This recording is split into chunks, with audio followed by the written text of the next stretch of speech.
जय श्री राधे। पूज्य श्री सद्गुरुदेव भगवान के चरणों में प्रणाम।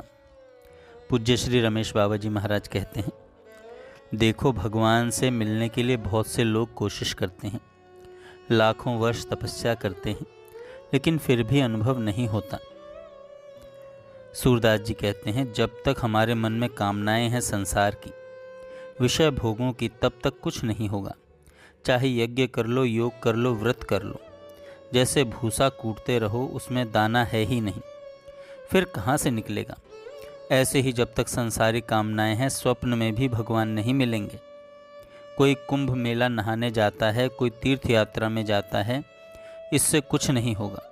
कोई भस्म लगाता है, जटा बढ़ाता है, 18 पुराणों को पढ़ता है, लेकिन मन में संसारी कामनाएं हैं तो भगवान कैसे मिलेंगे।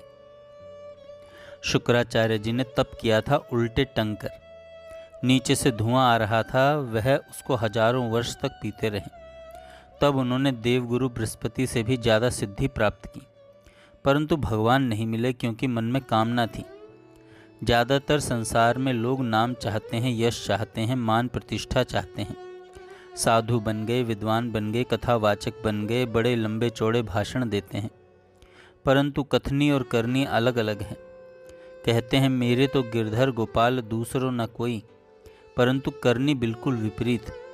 जब काम, क्रोध, लोभ, मोह आदि इन शत्रुओं से छूट जाओगे, हृदय का अंधकार दूर हो जाएगा, तब श्री कृष्ण प्रेम का झरना बहेगा।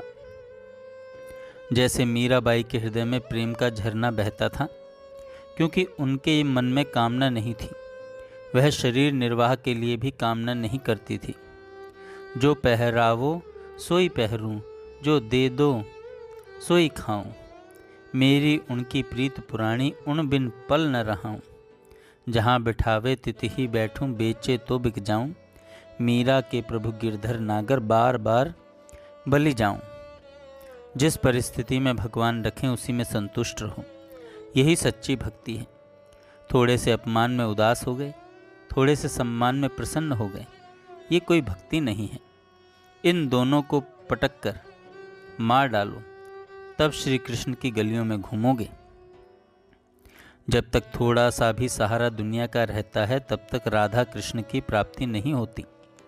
बिल्कुल भूल जाओ, कौन माँ, कौन बाप, कौन बहन, कौन भाई, उसी को सर्वस्व की शरणागति कहते हैं। तमेव शरणम गच्छ सर्वभावेन भारत। भगवान ने गीता में कहा, अर्जुन तू सर्वभाव से शरण में आ जा, तब तुझे शाश्वत शांति मिलेगी। न किसी साधन का भरोसा, न किसी सगे संबंधी का भरोसा, तब श्री कृष्ण का भरोसा मिलेगा। इसलिए भूल जाओ कि संसार में कोई हमारा है, भूल जाओ कि संसार में कोई हमको सहायता देगा, भूल जाओ कि हम बीमार पड़ेंगे तो हमारी कोई सहायता करेगा। सब भूल जाओ। देखो, धृतराष्ट्र का विदुर ने उद्धार किया, नहीं तो वह अनंत काल तक नरक भोगता। विदुर जी ने धृतराष्ट्र से कहा, भैया तुमने पांडवों को लाक्षागृह की अग्नि में जलाने का प्रयत्न किया, द्रौपदी को नग्न करने का प्रयत्न किया, जुए में छल पूर्वक पांडवों का तुमने सब कुछ छीन लिया, सब धन संपत्ति ले ली, जंगल जंगल में भटकते रहे। क्या तुम्हारा कभी कल्याण हो सकता है? विदुर जी की कठोर वाणी सुनकर धृतराष्ट्र का ज्ञान दूर हो गया। वे समझ गए कि हमको अनंत काल तक नरक भोगना पड़ेगा। उदास हो गए, लेकिन विदुर जी ने कहा, तुम्हारा अब भी कल्याण हो सकता है। कैसे होगा? सब सहारे छोड़ दो, पांडवों का सहारा छोड़ दो, एकमात्र भगवान के सहारे चले जाओ घर से। वहाँ शरीर छोड़ो जहाँ कोई पानी देने वाला भी ना हो, कोई पूछने वाला ना हो, कोई सेवा करने वाला नहीं हो।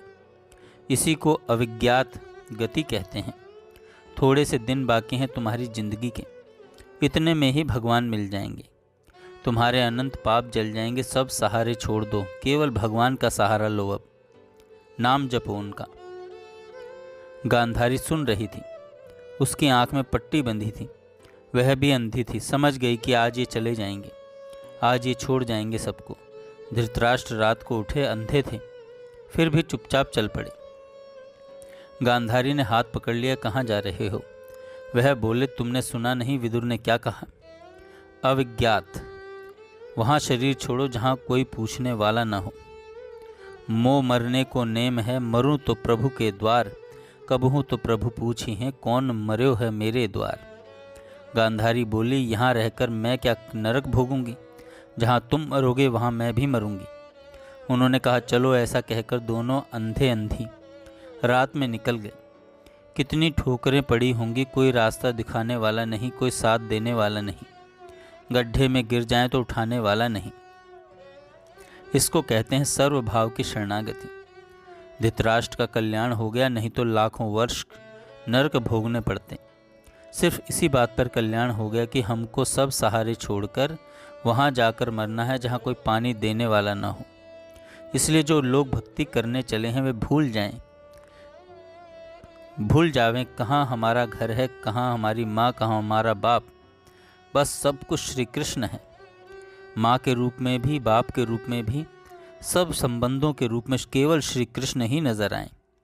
इतने से भव सागर पार हो जाओगे। जय श्री राधे।